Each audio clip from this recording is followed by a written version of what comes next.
Cataclismo, very good game with a lot of potential, an example where release of EA is a good thing. The positives. First of all, the game is surprisingly very polished for an EA game. I encountered no bugs or crashes during my time when the game has completing the campaign. The art style and general presentation of the game was superb. The enemy designs are nicely gothic and creepy, but there is enough difference between the different types of mob that you can quickly identify the risks of your fortress and adapt your troops accordingly. They look awesome as warm as the AI works well, as they react to choke points and attempt to break through their defenses. The building system is flexible and easy to use. There are some slight caveats to this, but overall you can build some really cool and impressive structures. There is a good variety of blocks which require you to think and to work with the structural integrity systems, ensuring your buildings are actually make sense and aren't just defying the laws of the physics of existing. The troop variety is pretty good and each unit has their own strengths and weaknesses. Plus, they also have their own idea height distance indicator to minimum and maximum their effectiveness in battle.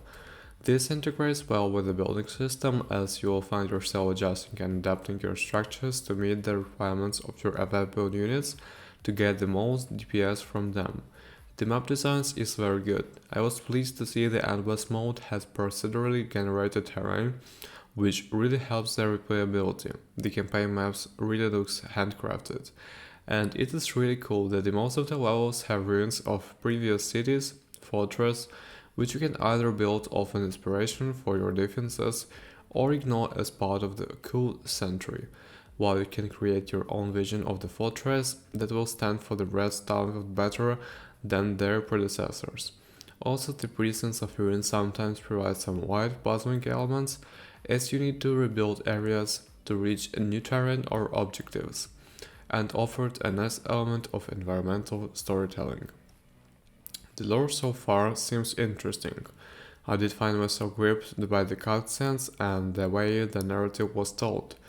The developers interestingly added the time travel mechanic, which contributes nicely to the story and also means there is no shame in save scamming, which some of us may feel guilty for doing when the cause goes wrong. Overall, there is plenty of content to get your money's worth already, and it would be definitely recommend getting it all to this stage. From what we have seen, the developers are responsive and open to feedback, and their prior games show they have a very good track record when it comes to creating fun games. Things to consider or negatives.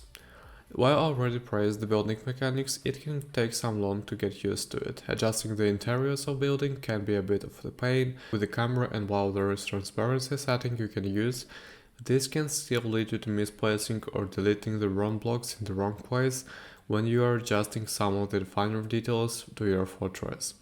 Also, the menu can be a little awkward to navigate when you're rapidly switching between block types, and the implementation of hotkeys would help with this. The structure system is cool in principle, but it can be a little bit confusing. Building a ceiling roof can be a nightmare as sometimes you cannot easily see why the block cannot be placed as there is not enough structural support. The default is to use the wood blocks, which are what is coming a day or two prior to prepare. Cold weather or snow might reduce the attack or movement speed or require torches, fire pits to prevent your unit suffering with the effects, but have the passive effects like reduce oxygen consumption. It may also slow horrors, so if it's not outright negative. Right might not affect melee troops, meaning they are a good option if you do not want to adjust your fortress too much if you would otherwise rely on ranged. Sunny weather might increase ranged troops, but fatigue melee units in their heavy ammo, but also cause horrors to gain an additional effect. Maybe make effects on the night too, such as a full moon, which make horrors appear in greater numbers or mutilate the field. Lastly, there's a couple levels which is the tower defense. I think this is a great proof of concept, but could use a little balancing. Currently, the best way to win seems to be all stack of all your units near the start and then move or a few back to pick up these triangles. Perhaps in this mode There could be an uncovered mechanic which reduces unit efficiency if they are too close to each other. This would encourage players to actually use the whole map and think more carefully about unit placement though. I think this looks awesome but just needs to some balancing. The lack of co-op will put some people off, but I really don't think it would be as much. Some games are just played by single player. I think there is an attitude with some gaming nowadays that everything should be multiplayer for some reason, but the only way I see that working is if players get their own fault on the large map, like in AoE for example. The constant pausing to build will probably lead to frustration between players, so I think removal of pauses, but longer days tutorial preparation in real time could work. Also, the rewind mechanic would obviously have to be removed in that as well to prevent bad blood from the lost progress. Lastly, I know the devs are looking to add more roguelike mechanics to the game.